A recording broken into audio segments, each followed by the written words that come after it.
La Guinée traverse une crise tant sur le plan social que politique. Elle prend des proportions inquiétantes. En plus des cas de mort, des blessés et de nombreuses destructions de biens, ces remous sociaux ont d'énormes conséquences sur les activités économiques. Mamadou Boy Diallo, Lamine Silla et Yacouba Traoré se sont intéressés à la question. Partout à travers la capitale, des dispositifs de maintien d'ordre sont présents. L'odeur des gaz lacrymogènes a tendance à ravir la vedette au tas d'immondices visible à chaque coin de rue. Signe que le pays vit au rythme des remous sociaux. Gouvernement, opposition et syndicats offrent un spectacle désolant à l'allure d'un film hollywoodien. Au-delà des pertes en vie humaine et des dégâts importants, ces remous sociaux impactent l'activité économique. Que ce soit pour les entreprises, pour les consommateurs, la crise entraîne une certaine méfiance, un certain report de la commande que les gens peuvent avoir vis-à-vis du fait qu'ils souhaiteraient satisfaire leur consommation. L'État qui vit des ressources publiques n'est pas épargné. 42,06% de recettes fiscales mobilisées sur une prévision de 50% courant premier trimestre de cette année. Le manque à gagner est perceptible. Compte tenu du fait que les dépenses sont souvent indexées sur les recettes, qui parle de baisse des recettes parle forcément de révision des dépenses publiques. L'État qui perd en recettes, des entreprises à bout de souffle, des ménages dont le revenu baisse de plus en plus, la situation est donc difficile. Pour s'en rendre compte, nous interrogeons des agents économiques.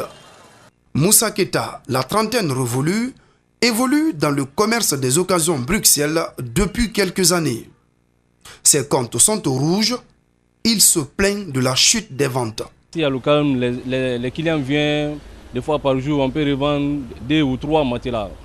Alpha Amadousso est boucher. Avant, il vendait la viande de 3 têtes de bœuf par jour. Aujourd'hui, son chiffre d'affaires est en net recul. Ici, un peu, 3 pieds 2 fois. Mais maintenant, pour finir un pied, c'est difficile pour nous. Avec la chute des ventes, Alpha Amadou enregistre de grandes pertes. Ses dettes repartent à la hausse et sa trésorerie est affectée. Alors là, il y a trop de crédits sur nous. Cette année, le gouvernement table sur une croissance de 6%. Mais avec la situation liée aux remous sociaux, difficile d'atteindre ce taux.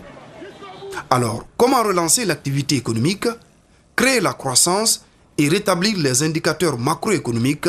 Cet économiste propose des approches de solutions. Tous les acteurs impliqués dans ces crises discuter à bâton rompu pour trouver les voies et moyens de sortie de crise à court terme. D'ores et déjà, l'État a réduit de 20% son train de vie selon la loi de finances 2019. Mais le développement socio-économique nécessite la stabilité politique et la paix sociale. Et face à cette flambée de violence dans les rues et à la résurgence des discours extrémistes, l'African Crisis Group s'interroge. Le secrétaire général de l'organisation, Dr Kourissi Kondé, s'est prononcé au cours d'une conférence de presse ce lundi sur ces questions majeures de l'actualité guinéenne. Au Minato Sidibé, Mohamed Alusen Kamara.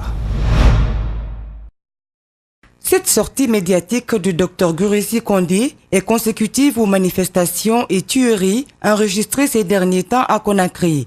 Pour le président de Kaneg, il faut dépolitiser les ethnies, développer le travail de conscience et aussi s'appuyer sur la tradition et nos valeurs. Lorsque des hommes politiques, des députés, engagent leurs responsabilités et prêtent leurs discours, des discours publics à base ethnique, cela est une menace pour la paix sociale, pour l'unité nationale.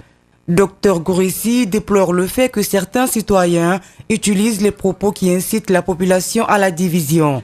Il souhaite que chacun prenne sa responsabilité afin d'éviter à la Guinée une situation chaotique. Lorsque ces éléments constitutifs de fracture sociale sont réunis,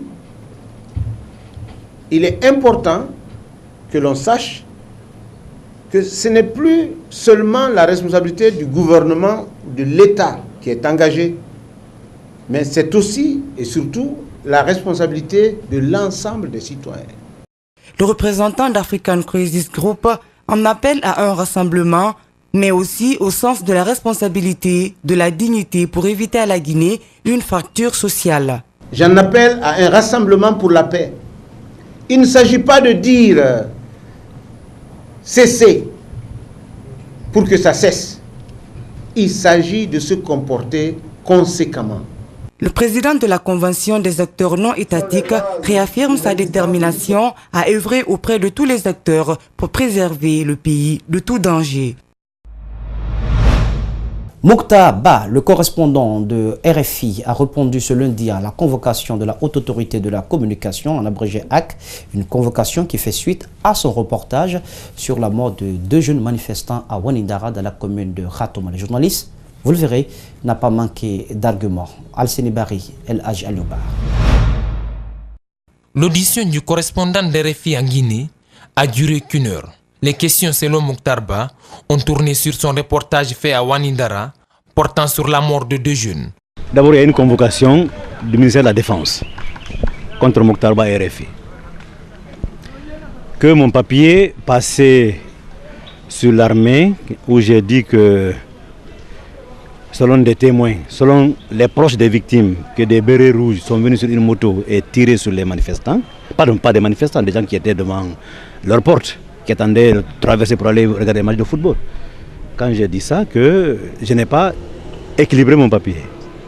Il fallait appeler le ministère de la Défense pour recouper l'information. Le journaliste est serein et calme. Dans cette affaire, il n'a pas été convoqué, mais juste une invite de la HAC. Puis, dans l'invitation, c'est écrit les correspondants de la presse étrangère. Pourtant, il ne s'agissait que d'une seule personne. Je ne me reproche de rien parce que je n'ai fait que rapporter des propos des proches des victimes. Maintenant, le lendemain, j'ai tout fait parce que c'était tard la nuit. Le lendemain, j'ai tout fait toute la journée. Si vous voulez, je vais montrer des SMS, des appels que j'ai échangés avec Aladji Sellou, que j'ai échangé avec un officier de l'armée, que je ne vais pas dire ici, pour sa sécurité, que j'ai échangé avec un certain Suleiman qui était du RPG. Personne ne voulait parler. Suleiman qui était du RPG, il m'a répondu à 22h. Pour me dire qu'il n'avait pas vu mes appels, qu'il n'avait pas vu mes SMS. Nous avons tenté d'avoir la réaction de la HAC, en vain. Au téléphone, les commissaires nous ont indiqué que nous n'étions pas invités à couvrir la venue du journaliste d'RFI. Cependant, selon Mokhtar Ba, les commissaires devraient siéger ce lundi pour prendre une décision. Le 10 novembre 2018 marquait le 60e anniversaire de l'adoption du drapeau guinéen, le rouge, jaune, vert, après l'indépendance du pays. Tout un symbole pour la Guinée, mais un symbole en passe d'être oublié. Le mouvement sécuritaire sonne le rappel historique, comme vous le verrez dans ce reportage de Mamadou Kalisso et de Tierno Sadouba. La Guinée a adopté son drapeau le 10 novembre 1958, soit un mois après son accession à la souveraineté nationale. Le drapeau guinéen est composé de 3 bandes verticales, rouge, jaune et verte, à partir de la hampe du drapeau. Ce samedi, à l'occasion du 60e anniversaire de ce symbole national, le mouvement sécoutouriste et la voix du peuple ont organisé un match de gala à la Blue Zone de Kaloum. Une façon de rendre un vibrant hommage à ceux qui se sont battus pour la libération de la Guinée du joug colonial.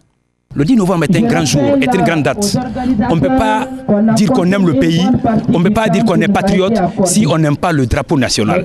On ne peut pas dire qu'on est patriote si nous ne connaissons pas l'histoire du drapeau national. On ne peut pas dire qu'on est patriote si nous ne connaissons pas la date à laquelle le rouge, jaune et vert, ces 3 couleurs-là ont été composées pour être notre drapeau national. Ce drapeau est notre fierté, ce drapeau est notre honneur, ça symbolique notre grandeur. Les organisateurs déplorent le silence de l'État guinéen, particulièrement le ministère de la Culture, du Patrimoine historique.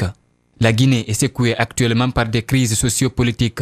Cet événement devrait être une occasion pour regrouper les Guinéens autour des valeurs communes.